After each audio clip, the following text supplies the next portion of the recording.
Сәлеметсіздер ме оқушылар? Саламатсыздар, апай. Отырамыз бәріміз жайымызға оқушылар. Оқушылар бәріміз жаратылыстану кітабымыз бен дәптерімізді алдымызға алдық, иә? Алдымызға алдық. Ой болып болса, жаратылыстану сабағын бастаймыз.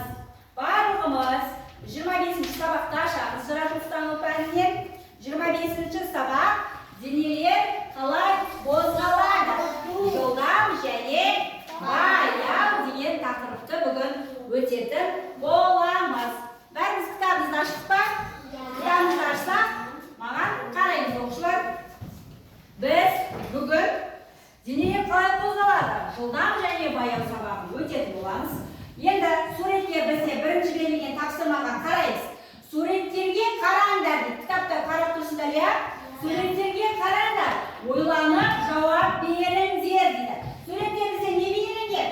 Тасбақа, қоян және жылқы бейнеленген, иә? Енді сендерге қазір сұрақ қоятын боламын. Сол сұраққа жауап береміз қол көтеру арқылы, иә? Енді бұл жануарлардың қозғалыс жылдамдығы қандай? Қозғалыс жылдамдығы қандай? Нұркамал жауап берейікші. Тасбақа баяу, қоян Тасбақаға қарағанда қоян не болады? Жылдам болады. Ал жылқы неге қарағанда жылдам болады? Қоянға қарағанда жылдам болады. Бұл жерде бұл жануарлардың қозғалыс жылдамдығы қандай деңгейде деп жауап береміз? Бұл жануарлардың қозғалыс жылдамдығы әртүрлі, иә, әртүрлі. Ал енді екінші сұрақ қояйын сіздерге. Олардың қайсысы жылдам, қайсысы баяу қозғалады дейді. Қайсысы баяу қозғалады? Жауап берейікші. Қайсысы жылдам, қайсысы баяу қозғалады? Тасбақа баяу, Тасбақа баяу, жылқы жылдам. жылқы жылдам. Ең жылдамы жылқы, ең баяуы тасбақа, иә? Жарайсың. Тағы бір сұрақ қойып жіберейін, иә? Егер бұл жануарлар жарысқа қатысатын болса, дейді ол осы үш жануар, иә? Олардың қайсысы бірінші, қайсысы екінші және қайсысы үшінші жетеді дейді. Жансая жауап берсінші ме? Бірінші тасбақа, Бірінші тасбақа ма? бірінші жылқы, екінші қоян, үшінші тасбақа. Дұрыс па оқушылар? Иә. Дұрыс, иә? Жарайсың Жансая. Үшеуін жарыстыратын болсақ, бірінші болып жылқы, екінші қоян, ал үшінші тасбақа жетеді. Енді қазір оқушылар айттық. Жылдамдық екі түрлі болады екен, иә? Баяу және жылдам. Енді жылдамдық дегеніміз не? Жылдамдық дененің белгілі бір уақыт ішінде қанша жол жүргенін көрсететін шаманы не деп атайды екенбіз? Жылдамдық деп атайды екенбіз. Жануарлардың жылдамдықтары бірдей болады екен? Әр жануардың жылдамдығы әртүрлі болады екен, иә? Кейбір жануарлар жылдам, ал кейбір жануарлар баяу қозғалады екен. Жарайсыңдар оқушылар. Енді кітабымызда 108-ші бетті ашайық. 108-ші бетті ашайық. Бізге берілген тапсырма. Бәріміз ашып алдық, иә? Бізге берілген тапсырма. Не жылдам диаграммасына қара дейді. Қарап тұрмыз ба? Қара. Қай көлік түрінің жылдамдығы дейді. Не дейді? Үлкен екенін анықта дейді ма?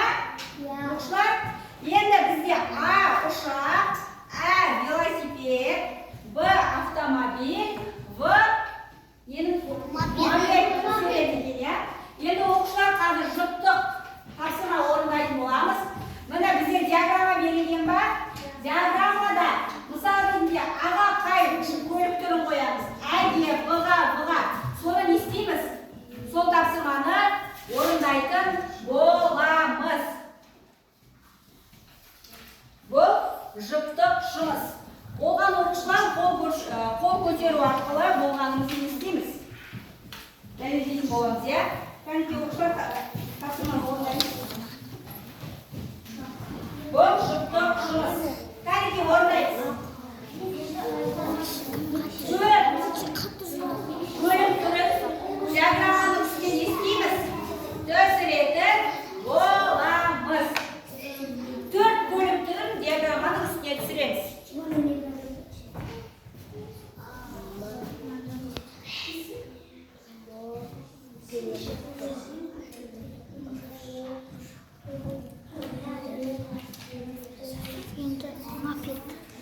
O'quvchilar topshirmani o'rnab bitdik-ku. Ya. Jaraysinlar. Kan bassaysizlar, to'pdan bassaysiz. Kim qo'rg'aydi bu o'quvchimizda? Ayol sen qo'rg'aysinmi? Al qo'rg'ay.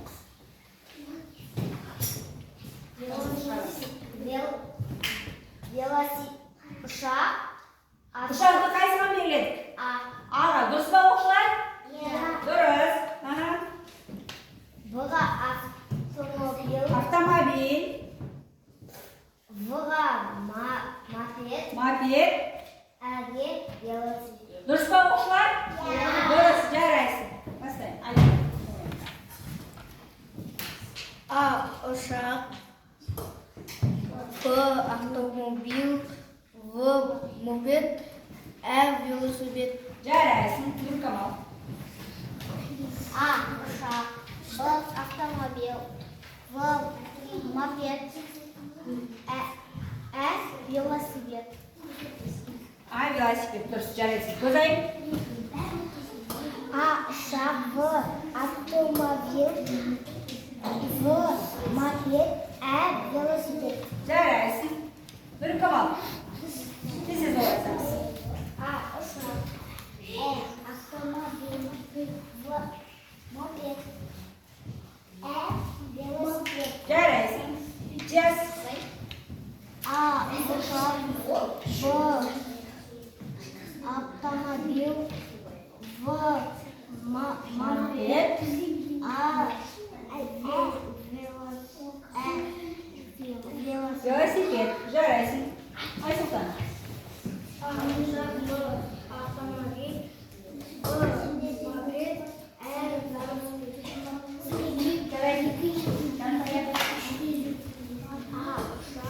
Dawson Sharaf. A. Uşak.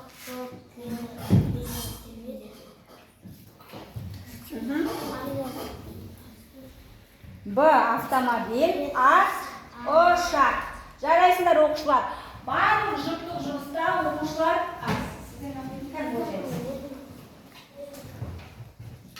A. Uşak. B. Avtomobil. V. Moped. A. Velosiped. Jaraysiz. Jaraysizlar o'quvchilar. Bariq jiplik жұмыста dұрыс o'rindabdi. Top başlari ne isteymiz? Бағалау барағын толтырамыз. Контейсіз топ başlar. Топ başlar. Барлық жүктік жұмысқа не қоямыз? Қосылып қоямыз, я? Өйткені барлық жүк не істеді? Дұрыс орындады.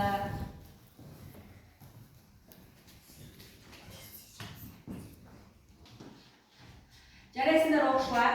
Енді кітабымыздың 108-ші бетіне қарадық па барлығымыз? Қарадық, я?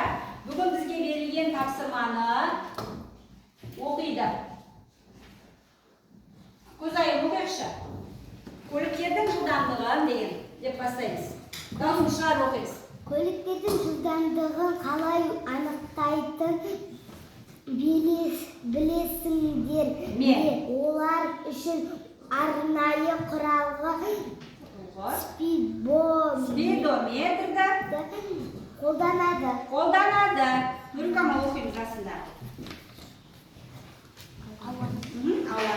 Ауаның қозғалыс жылдамдығын өлшейтін құрылғы анемотр деп аталады. Аяла оқимыз. Парашют ашылған.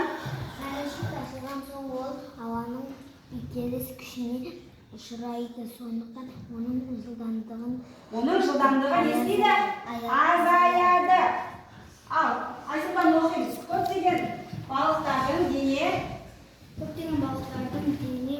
пішіні, шыны, сүйір, Сондықтан олар судың кедергісіне аз ұшырайды. Ал адам суда тез Жүгіре алмайды.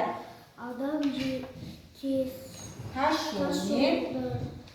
жолмен тез жүгіреді.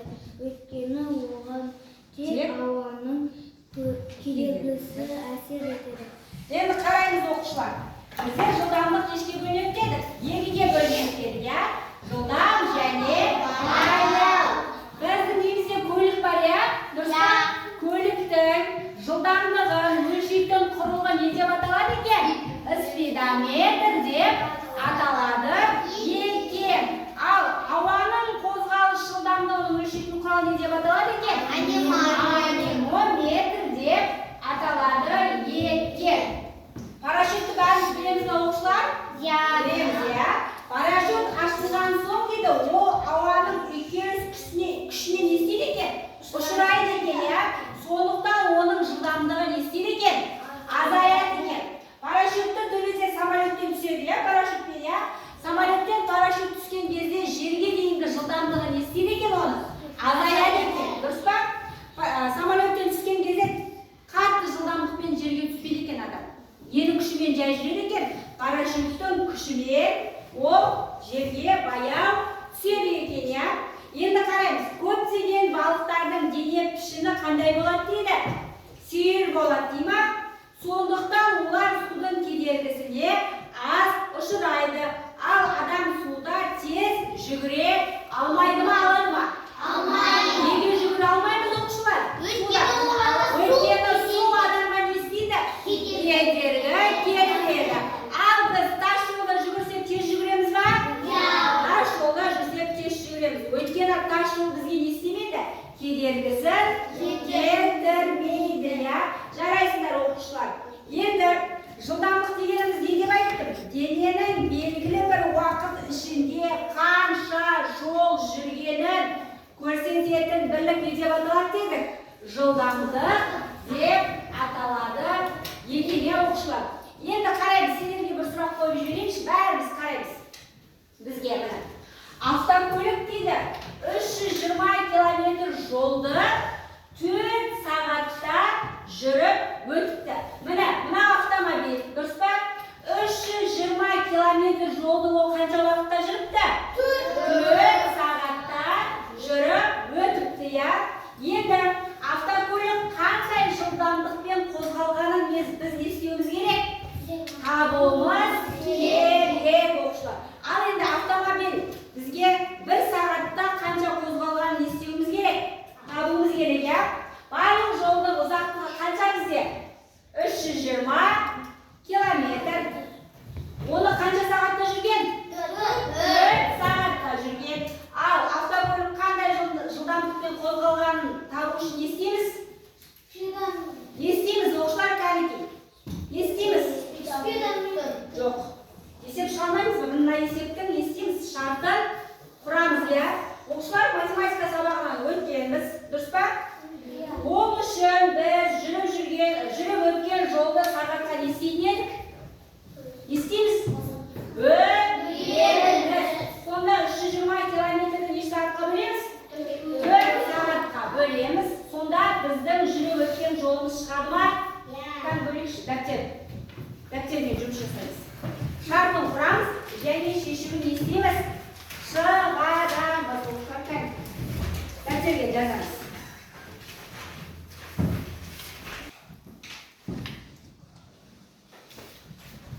Оқушылар, мына есепті біздер қай пәнмен байланысып тұр? Математика сабағымен байланысып тұр, иә? Шарты 4 сағатта қанша жүрді? 320 километр жүрді, дұрыс па?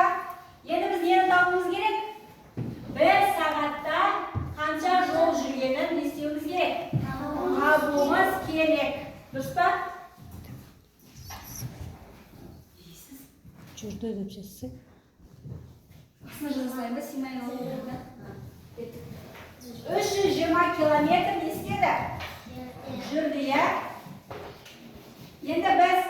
Керек bir saatda qancha yo'l yurganim dұрыс па? Енді нені табамыз оқушылар? Шешуін табамыз ба? Шешуі.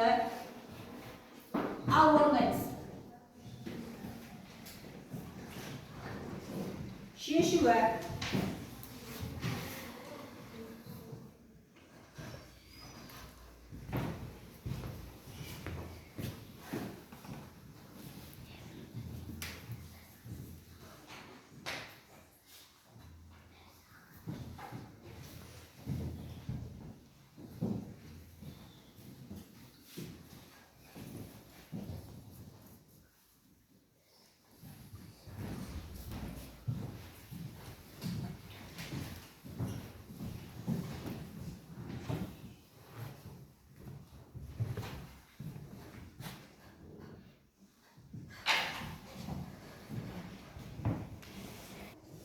Ал оқушылар болдық па? Болдық. Кім бірінші болды? Бізде Аяла бірінші болды. Аяла келіс тақтаға шығып жазаршы. Қалғанымыз тексереміз. Дұрыс емес екен, иә? Болды. Ал жазамыз шешуі.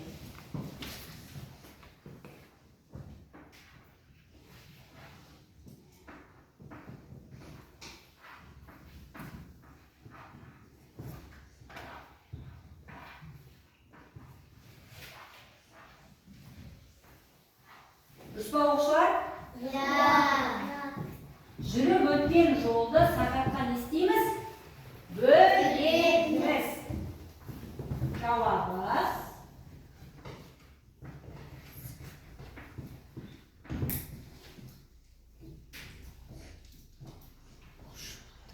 Бір сағатта 80 километр жол жүрді.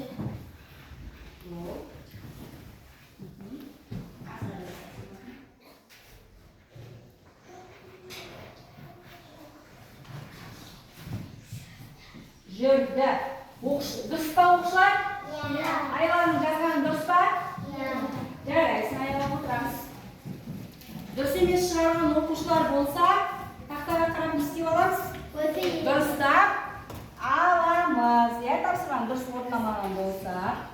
Жарайсың, мен бір сұрақ қарап шығып көбім дұрыс орындасыңдар. Ал тапсырманы жақсы орындадық оқушылар, жарайсыңдар. Енді одан кейінгі тапсырмаға өтейік. Бұл топтық жұмыс. Бұл тапсырмада не жасаймыз? Міне бізге мына денелердің қайсысы өз бетінше, ал қайсысы күш түсіру әсерінен қозғалатын екенін не істейміз? Табамыз.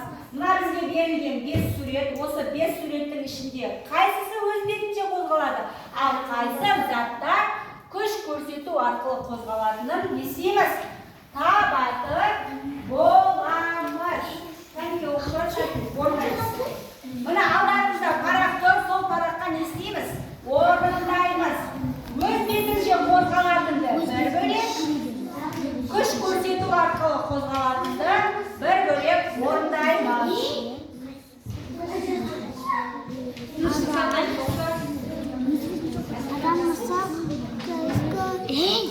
Жас.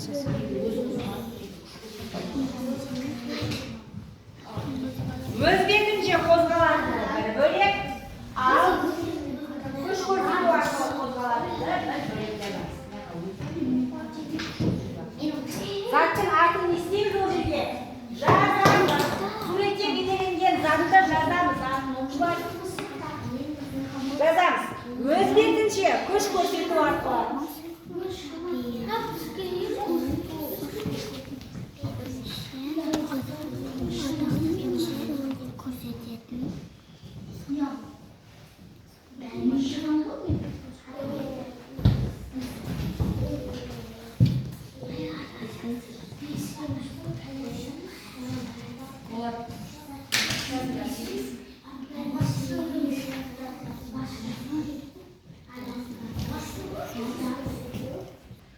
Аяқтадық па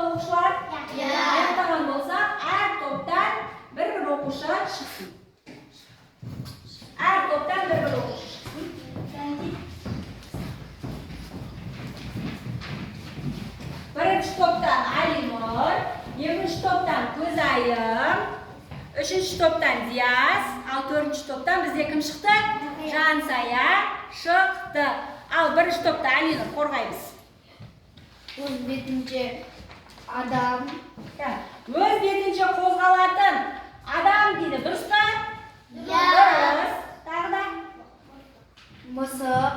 Misiq, durustmi o'qishlar? Durust. Odan keyin Suruv.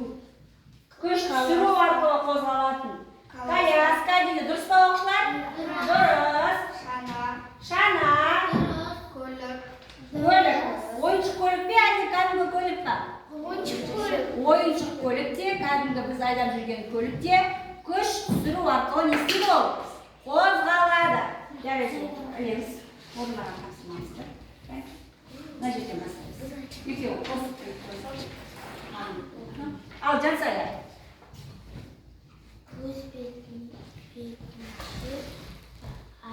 O'z betincha qo'zg'alатын.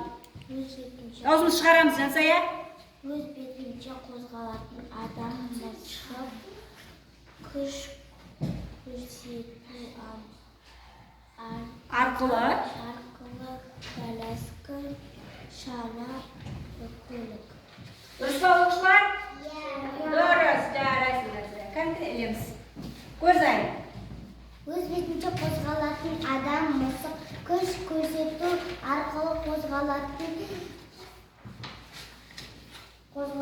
kolyazka, ko'ylak, shana. Durust o'qishlar? Ya. Durust. Jaraysiz.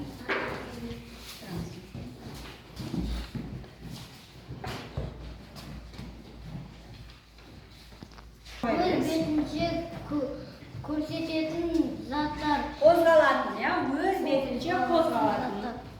Bava, misiq, kuchga ko'rsatuvchi Kuch ko'rsatuv orqali qo'zg'alатын zatlar. ko'rsatuv orqali qo'zg'alатын zatlar. Kolyazka, Kolyazka, o'yinchiq o'yinchiq ko'ylak, shanga. shang'i. Durustmi o'qishlar? Durust. Jaraysiz. Barliq to'p berilgan topshirmani ne jasadi? Durust. O'rnida o'tiramiz o'qishlar. Esimizga qaysi to'p boshlari? Ne istaymiz? Bag'alaymiz. Qanchasiz bag'alaymiz o'qishlar? To'p boshlari, to'p mushaklaridan jasagan topshirmalarni o'rnagan topshirmalarni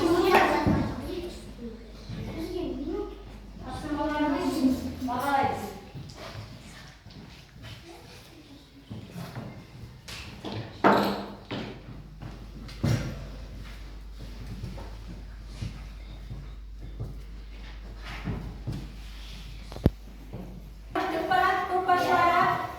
To'pashlari bag'alab bitgan bo'lsa, ba'zi dakterimizda ashamiz 109-betdagi esingga saqla degan ko'rdingizmi?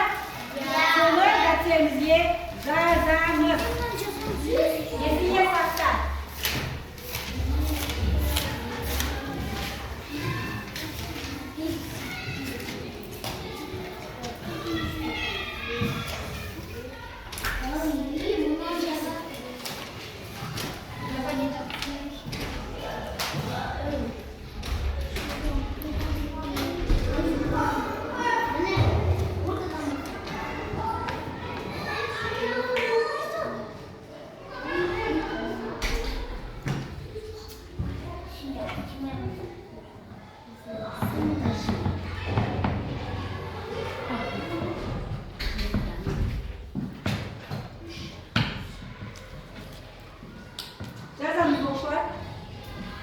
Жылдамдық дегенің белгілі бір уақыт ішінде қанша жол жүргенін көрсететін шама не деп аталады екен? Жылдамдық деп аталады екен.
оқушы қолын көтереді, жарай ма?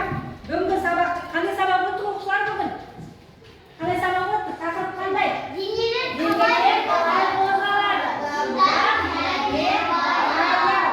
Барлық жануарлар бірдей жылдамдықпен қозғалады екен? Қозғалмайды екен. Олар әртүрлі жылдамдықпен қозғалады екен, иә? Мысал келтірдік па? Келтірдік. Қандай жануарларды мысал келтірдік? Жылқы, тасбақа, қоян. Ал жылдамдық дегеніміз не? Қазір ғана дәптеріңізге жаз. Жылдамдық дегеніміз не? Жылдамдық дегеніміз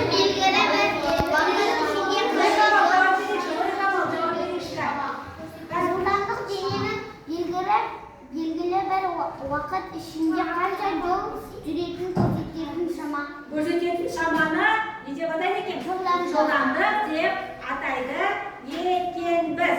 Енді тежелуге қандай күштер әсер етеді екен?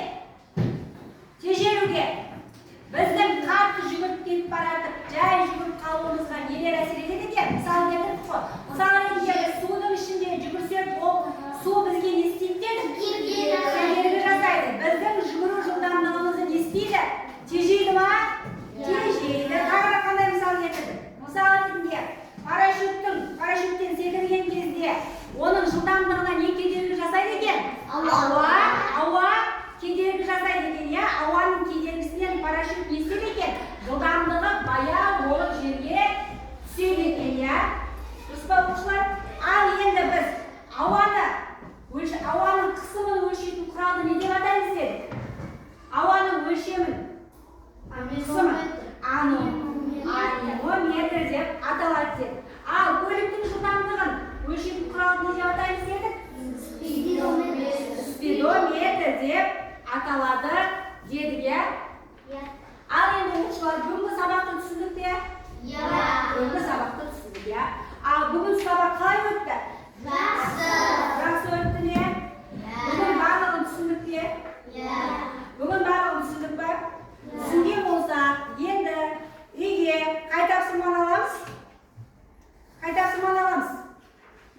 Бүгін үйге осы сабақты аламыз және үйге тапсырма, ауаны өлшейтін құралдың атын, көліктің жылдамдығын өлшейтін құралдың атын жаттап келеміз және жылдамдықтың анықтамасын естиміз. Жаттап келеміз және осы сабақты оқып, ендігі сабақта не айтамыз? Түсініп айтатын боламыз. Енді топ басшылары бағалау парағын бәрін толтырдық па? Толтырдық, иә? Енді бағалау парақтарды маған бересіздер. Осы бағалау парағы арқылы бүгін сіздердің сабаққа қалай қатысқандарыңызды қарап не істейтін боламын? Бағалайтын боламын. Осымен бітті оқушылар.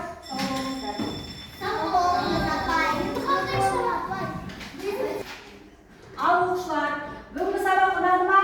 Қалай көрсеңіз ұнаған? Бәрімізге ұнады ма? Ұнады, иә? Ал бүгінгі сабақта есімізде не қалды? Азамат айтайықшы. Азамат, бүгінгі сабақта есімізде не қалды? Ал? Жануарлар қалай қозғалады? Қалай қозғалады екен? Жануарлардың барлығының қозғалыс жылдамдығы бірдей болады екен? Бірдей? Иә, жарайсың. Біреуінікі баяу болады екен, біреуінікі жылдам болады екен. Ал Нұрикамал, бүгінгі тапсырмаларда қай тапсырма саған ұнады? Екі тапсырма орындадық, иә? Қай тапсырма саған ұнады? Жұптық жұмыс па, әлде топтық жұмыс па? Топтық жұмыс ұнады ма? Топтық жұмыс ұнады, жарайсың. Ал Аяла, саған қай тапсырма ұнады? Бүгінгі сабақта жұптық жұмыс ұнады, иә?